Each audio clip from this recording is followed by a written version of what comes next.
Hi అండి అందరికీ. ఈరోజు వీడియోలో అయితే మా గార్డెన్లో ఉన్న తోటకూర చెట్టునైతే చూపిస్తున్నాను. ఎందుకు మొక్క అనకుండా చెట్టు అంటున్నానంటే, ఈ మొక్క వచ్చేసి 7 అడుగుల పైనే హైట్ అయిందండి.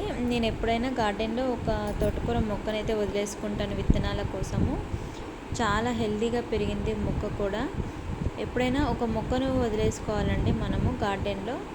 ఇలా మన విత్తనాలను మనం సేవ్ చేసుకోవచ్చు. ఫస్ట్ టైం మనం గార్డెనింగ్ చేసినా సరే మనం విత్తనాలు సేవ్ చేసుకోవాలి అనుకున్నప్పుడు ఈ తోటకూర విత్తనాలతో స్టార్ట్ చేసినట్లయితే మనకి ఇంట్రెస్ట్ అనేది చాలా బాగా పెరుగుతుంది. ఈజీగా ఎవరైనా సరే ఈ తోటకూర విత్తనాలను అయితే సేవ్ చేసుకోవచ్చు. ఒక మొక్కను ఈ విధంగా మనం ముదిరిపోయేదాకా ఉంచితే ఈ విధంగా మనకు తోటకూర కంకులు లాగా అయితే వస్తాయి. అంటే పైన ఇలా మనకు సేమ్ వరి కంకులు వచ్చినట్టు తోటకూర కంకులు లాగా వస్తాయి. వీటిని మనం కట్ చేసుకొని ఒక పక్కకి పెట్టేసుకొని కొంచెం డ్రై అయ్యాక సీడ్స్ అయితే సేవ్ చేసుకోవాలి. ఇక్కడ మొత్తం అయితే కట్ చేస్తున్నాను నేను. ఈ తోటకూర విత్తనాలు అనేవి మా ఫ్రెండ్స్ కూడా అడిగారు. ఇంకా వాళ్ళ కోసం అనేసి నేనైతే వీటిని పక్కకైతే పెట్టేస్తాను. అయితే మీకు ఇక్కడ ఒకటైతే నేను చూపించాలని మా గార్డెన్లో అది అంటే కొంతమంది అంటూ ఉంటే విన్నాను, కానీ అది నిజమో అని అయితే నాకు అనిపించలేదు. కానీ నా విషయంలో అది ప్రాక్టికల్గా నేను చూసినప్పుడు నిజమే అని నాకు అప్పుడు అనిపించింది. మొక్కలు మన మాటలు వింటాయి అనేది అప్పుడు నాకైతే అర్థమైంది. ఇక్కడ నేను చూపిస్తున్న మొక్క వచ్చేసి ఇప్పుడు ఇది ప్యాషన్ ఫ్రూట్ మొక్క అండి.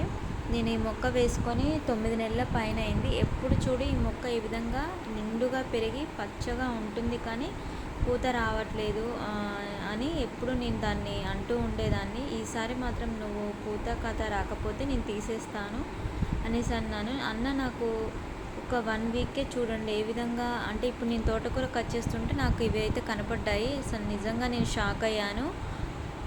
అప్పుడు అనిపించింది నాకు నిజంగా మొక్కలు మన మాటలు వింటాయి, అవి కూడా మన మాటలకు స్పందిస్తాయి అని అప్పుడైతే నాకు అర్థమైంది. ఇంకా మొత్తానికైతే నేను ఫుల్ హ్యాపీ. ఇంకా నెక్స్ట్ ఇవి ఎలా కాయలు కాచాయలే అని నెక్స్ట్ అప్డేట్ చేస్తాను. ఈ విధంగా ఈరోజు మా గార్డెన్లో కోసుకున్న తోటకూర విత్తనాలు అయితే ఇవి. ఇంకా ఇవి ఇప్పుడు అయిపోలేదు, వీటికి ఇంకా ప్రాసెస్ ఉంది. వీటిని మనము ఆ విత్తనాలను అయితే సపరేట్ చేసుకోవాలి. ఇలా ఈజీగా మనము వాటిని నలిపేసి మనము గార్డెన్లో చల్లేస్తే ఎక్కడ చల్లినా అక్కడ పెరిగిపోతూనే ఉంటుంది. తోటకూర అనేది చాలా ఈజీగా పెంచుకోవచ్చు. కాకపోతే కొంచెం ఈ వర్షాకాలంలో వర్షం పడే టైంలో అంత హెల్తీగా అయితే తోటకూర అయితే నాకైతే రావట్లేదు. కొంచెం వింటర్ సీజన్లో కానీ సమ్మర్లో కానీ అయితే బాగా వస్తుంది. కంటిన్యూస్గా వర్షాలు పడుతూ ఉంటే కొంచెం ఇది మనకు నల్లగా ఉండే పేనుబంక అయితే వస్తుంది. ఈ విధంగా నేను విత్తనాలన్నింటినీ సపరేట్ చేసుకుంటున్నాను. అయితే కొంచెం ఇవి డ్రై అయితే ఇంకా బాగుంటుంది.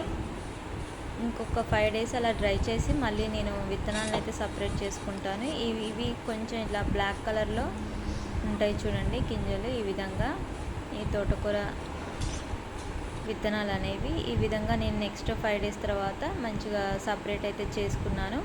ఇలా మనం సపరేట్ చేసుకొని ఏదైనా ఒక బాక్స్లో స్టోర్ చేసుకొని మనకి ఎప్పుడు కావాలంటే అప్పుడు మన గార్డెన్లో వేసుకోవచ్చు. నా ఈ వీడియో కనుక మీకు నచ్చినట్లయితే please like, share and subscribe. Thank you for watching.